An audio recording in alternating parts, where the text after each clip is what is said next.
Hello and welcome, my name is Akira and this is my Let's Play series of Europa Universalis IV where we are playing as the Ottomans. We have, in the last video, attacked Valencia here and are sieging them down, but they were guaranteed by Hungary and we now need to either get Hungary out of the war, at least get enough war score from Hungary that we can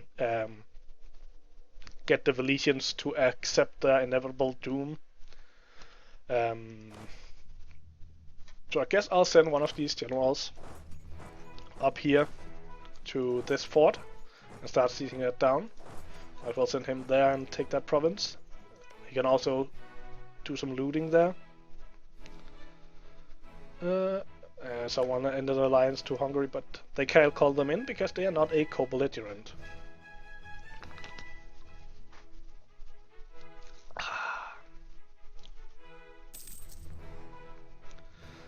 Got any new missions? No, just conquer missions. We will probably take the Conquer Levant one after this war, if we have enough manpower to actually go to war with Mamluks. But we'll see. Right now, let's go back to speed 3 so something will happen. Otherwise this siege will take a year and a day. And I can see we don't need to have all 10 there, so let's take the cavalry out. See if that's enough. It is. And there's still some problem with supply limit there, so let's spread them out and loot both of these provinces. This is a good opportunity to check the loot map mode.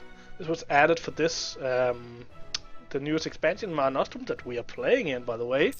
And it's kind of a way for you to more easily get a feel for where you haven't looted yet. Because of course you don't want to be looting provinces that you already looted. That's just a waste of time. There's still a bit of loot here, but I'll just send him over to the next one. Set him there and take that province. And I'm not sure, maybe I think one fort would be enough to knock out Hungary from this war. So this is farmlands and this is hills. I would prefer for him to catch me in hills, so I'll withdraw to the hills. Run to the hills. Sorry for my absolutely horrible singing voice. And he has gathered quite a few men already. How's he looking? So he is now at 24,000, but down to 6,000 manpower. We are also down to, well, we are down to negative 2,500, so I guess that's not good. We'll have to recover for a little bit after this war, I guess. Luckily we are the Ottomans though.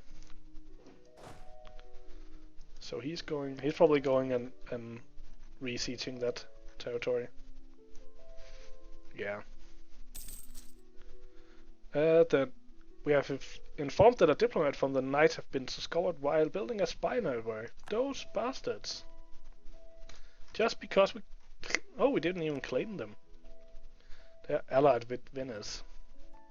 We should actually use that last diplomat for something. Let's just start building a spy network with Mamluks. Even though we're gonna get all those claims for free, it's still nice to have a spy network because it will help out with sieging. And because they are a rival, we will get much more. We'll get 1.53. So I guess that's fine.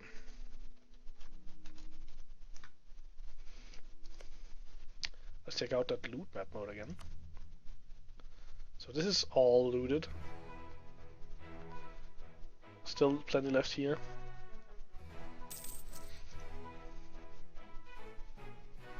And they of course took this province back, but it's okay. Kinda wanna move this guy up here so he's closer if they decide to attack. Probably moving there to siege back that province now. So, benign neglect. This is a really nice event, and it's really old. It's one of the first from like the vanilla events. It seems that the government that governs the least governs the best, as far as those outside the capital are concerned. Our non-involvement has proved beneficial, and the local economy is booming. So, because of our non-involvement, we now have to get involved and see how to use this. So we can either get trade power, we can get tax, or we can get local manpower, and this is for 5 years. So let's look at the province. It's burghers here. Already a Olema estate, so they benefit mostly from taxes. So let's just get them extra taxes. Of course, your estates, we've talked about this before, but they make it so that the autonomy is at least 25%, but it doesn't affect whatever they affect. So, for example, the Ulema, they don't affect tax. So, an Ulema province count as having 0 autonomy for tax purposes. So that's why that makes sense.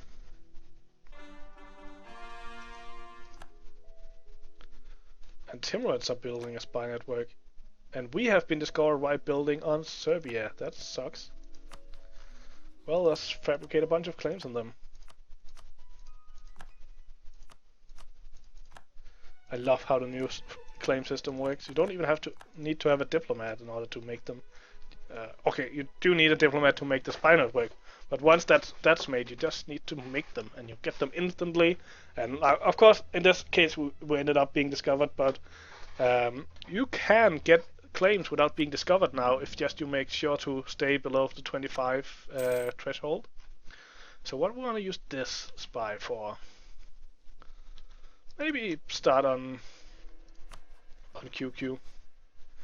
We have them rivaled already, so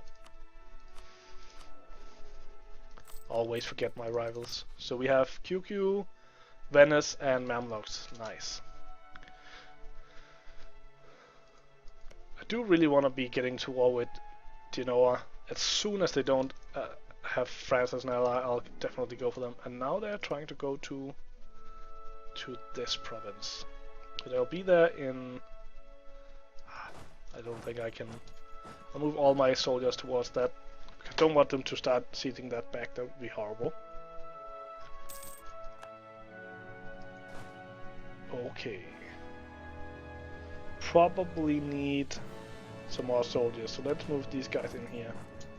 Just get ready. And he's moving back. Nice. Atam Dedem Canunio, I probably butchered that horribly. Codified. Mehmet II codified the tribal laws of Kayo Turks. The Atam Dedem Canunu? I don't know. Hopefully I didn't butcher it too much. The law of the forefathers, thus giving them official recognition along with Islamic and Roman laws which were already in use. Together they are known as this thing in the Ottoman Turkish language. Mehmet II thus became the first lawgiver. So we can do it and lose 25 piety, or say that it's enough. And I think we just want, yeah, we just want more piety. And they're doing the whole dance thing again. I thought they fixed this in an earlier patch. Guess we should move these guys up here. I would rather lose some attrition than... Ooh, we can call in Bohemia. Nice, let's do that. Maybe they will waste their manpower instead of us.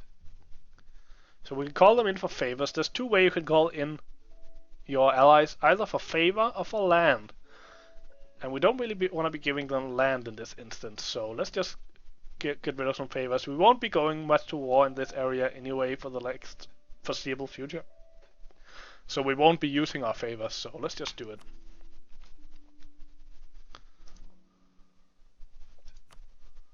So now we dragged Bohemia and Silesia into it. I wonder why they haven't changed color yet. Usually your allies change to blue, like this. This usually means that they are in a war, but a different war.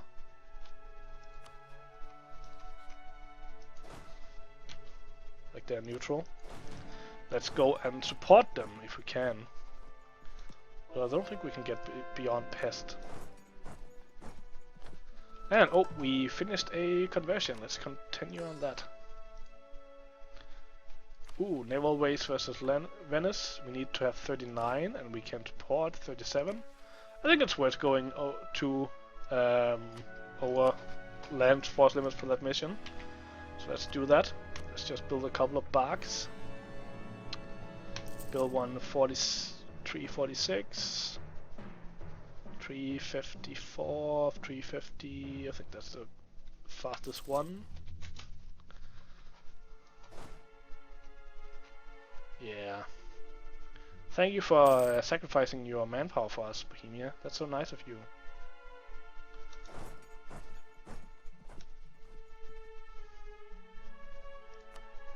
And Hungary is down to, well, they still have quite a lot of manpower. I guess they won that battle really hugely. They have military tech 4. We have, everyone have military tech 4. So it wasn't that because of that. Probably because they have so much cavalry.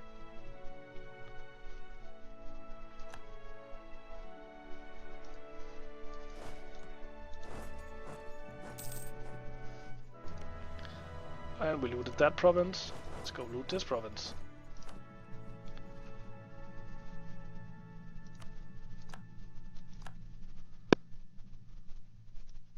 And QQ allied the Golden Horde, which isn't too bad.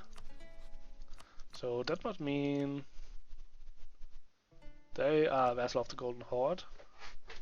We don't have anyone. Interesting. Interesting. And Q2 announced that they added us as a rival, and we have a rebel uprising, a Kian separatist. We could... Oh, okay, we can't get rid of autonomy down here, but we could raise... I think I'm gonna raise autonomy in this province. Oh, we will actually get rid of it once the... and we'll probably just do it here as well. Might as well do it here. It'll cost us some money. Not directly, but it will cost us some income. But it'll mean we won't have to deal with these rebels. Ottoman peasants. Constantinople. I feel this is a bug because you can't increase autonomy in your capital, and I feel like I'm used to Constantinople having no separatism once you press that event, so I think it's a bug. Then we have these guys in Morea. They'll keep gaining until the missionary is gone, the Byzantine is gone, those guys down in this province. Let's just raise autonomy there as well. Oh, we need to make that a territory. Let's just do that.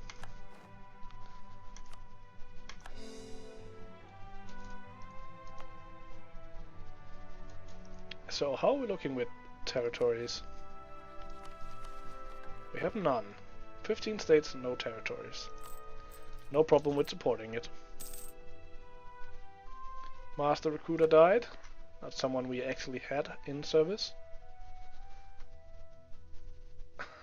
Oh, poor allies, they're just getting beaten. Meanwhile, we're just stealing money. Okay, let's see now. We need a diplomat home. We can take him. He's at full anyway. Full modifier. Let's see. No, still not willing. What about Hungary? Are you willing to give us some money and stuff? Yes, you are. No, not war reps. We're ready to get war reps only, yeah. War reps and a bit of money.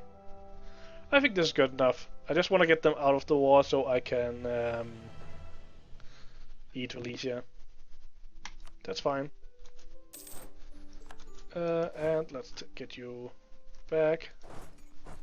Get you here, I think. And let's negotiate here. We need the diplomat back. Go to speed 4. And yeah, we want it all. We want it all. It will be... Okay, Serbia can enter a coalition, but they are on minus 62, which means that in about 12 months, I think, they'll not be able to join the coalition anymore anyway, so I think that'll be fine. Anyway, a coalition of Serbia alone won't really be a coalition, so I think this is fine. And then we'll call it all. Let's just go and check. Let's get the war exhaustion down a little bit just to save those. Of course, let's look at this. I haven't explained this. So coring cost, we already talked about Ottomans getting nice ideas for reducing the war, the coring cost. But what does it actually made up of? Well, coring cost is 10 points of administrative points per development, and then it's further changed by war exhaustion. There are certain ideas that make it more expensive. As you can see here, the Valesian traditions give a plus 50, which is really annoying. Then we get a 10% modifier from having a claim. We could get a 33% from the first idea group, or the first idea from the Ottomans, and a further 25 from admin ideas. And then we get a 50% bonus for it being a territory. And this is a new thing. It used to be that there were things called overseas provinces, and I think we can even see it. Still the map mode for it. So basically anything when you are in Europe, then anything out of Europe would be overseas. And here Ottomans and part of Russia and the Mamluks count as Europe. In the Americas, it would just be like all of Americas would be normal, not overseas. But I actually gone away from this. There's still something called overseas, but it doesn't really affect, as far as I can tell, that much anymore. Now everything just starts as a territory, and territories have the same thing as overseas used to do, namely that they have at least 75% autonomy, but you only pay 50% for them. So this makes it really cheap to core provinces once you conquer them, but if you then want to make them into states later on, you have to pay the last 50%. But you don't have to wait for that core to finish. It's just like you already caught it, and now you can make it into a proper core, but only if you pay for it being a state. So yeah, but as I said, war exhaustion affects it. So let's just wait until war exhaustion goes down, so we can save just a little bit of admin points.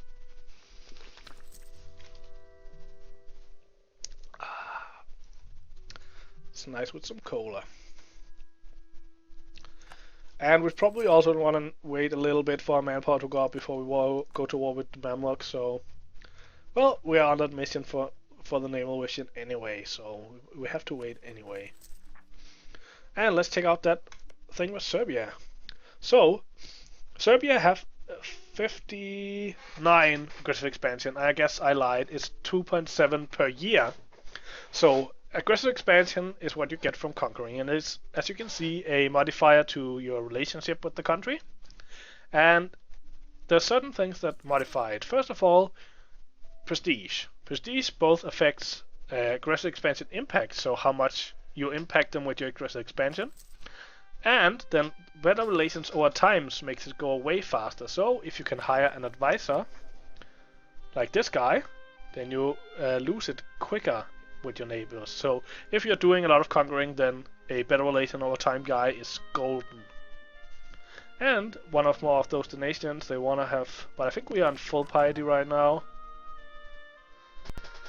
So it's basically pay a lot of money for nothing, or lose 20 prestige and lose 25 piety. So I guess we'll lose the money.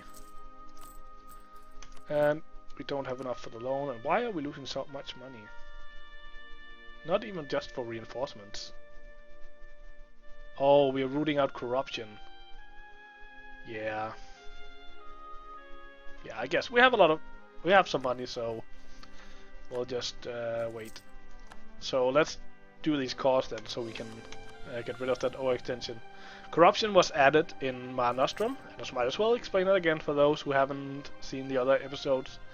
Corruption is basically like inflation, but for PowerPoint. So inflation is what you get when you take loans, when you take money in peace deals. Basically, any time you get money that isn't from normal income, you get inflation. And inflation just raises the cost of anything that's based on money by this amount. So I have 0.18% inflation, so everything that costs money costs 0.18% more. And as far as I can understand, corruption works the same way, but making things like ideas and technology and decisions and everything to do with PowerPoint more expensive. You get it from overextension if you have too much difference between your technology, and from having low religious unity. And I think you get some from being a empire as well, if I remember correctly.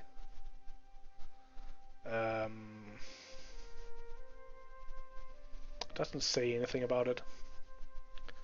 Maybe they changed it. I remember reading something about that at some point. But anyway, you can get rid of it either by being ahead of time in tech, by paying money, or by having positive stability.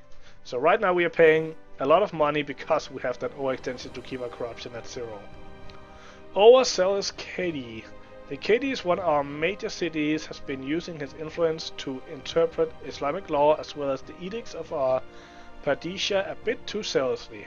Not content to keep the status quo in the largely non-Muslim city, he has been trying to actively force the non-believers to convert by systematically closing down their centers of worship.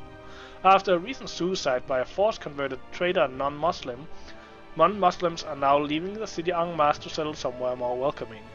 While even the ulema largely seem to find these actions too extreme, they would likely consider any action taken against the Qadi to be much worse. So, we can either make the ulema happy and make the Jimmy mad, or the other way around. This would also give less. That doesn't make sense. This doesn't make sense that missionary strength would go down. That's actually really annoying. So I can either make the non-Muslims really mad and make it harder for me to convert, or I can lose some money and make my actual own guys mad.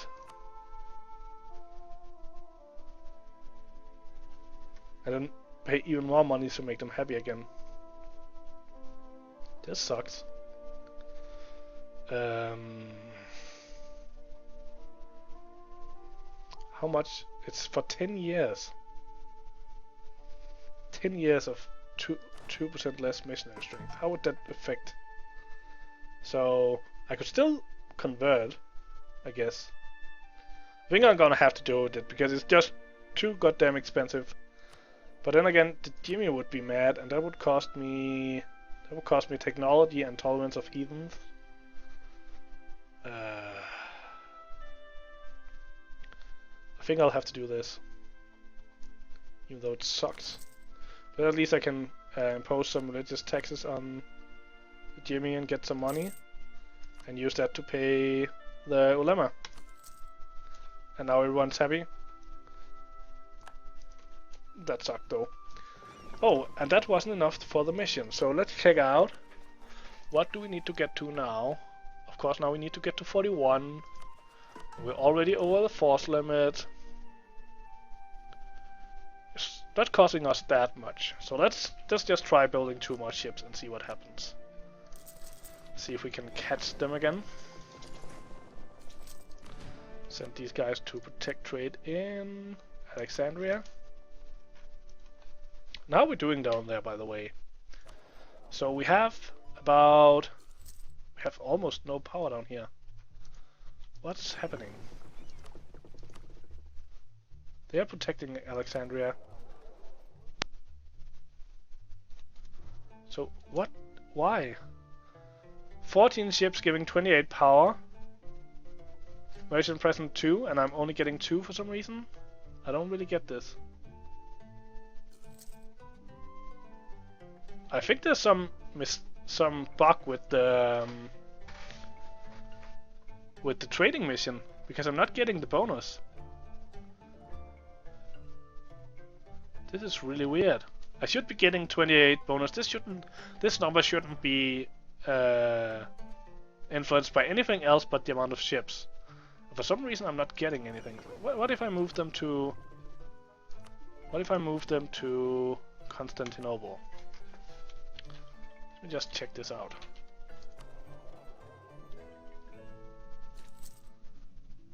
Oh, we have been discovered in QQ. Did we also get discovered in the Mamluks? Yeah. Let's just use the... We didn't even get enough points in QQ. How can we not have gotten enough points? Oh, I clicked the wrong button. Let's just get those 2 claims before they tick down. Anyway, let's check this out. This is... Oh, and here we are getting it. What if I send you to put... Oh, wrong fleet. What if I send you to protect trade in Alexandria again? Maybe it's just a reset error.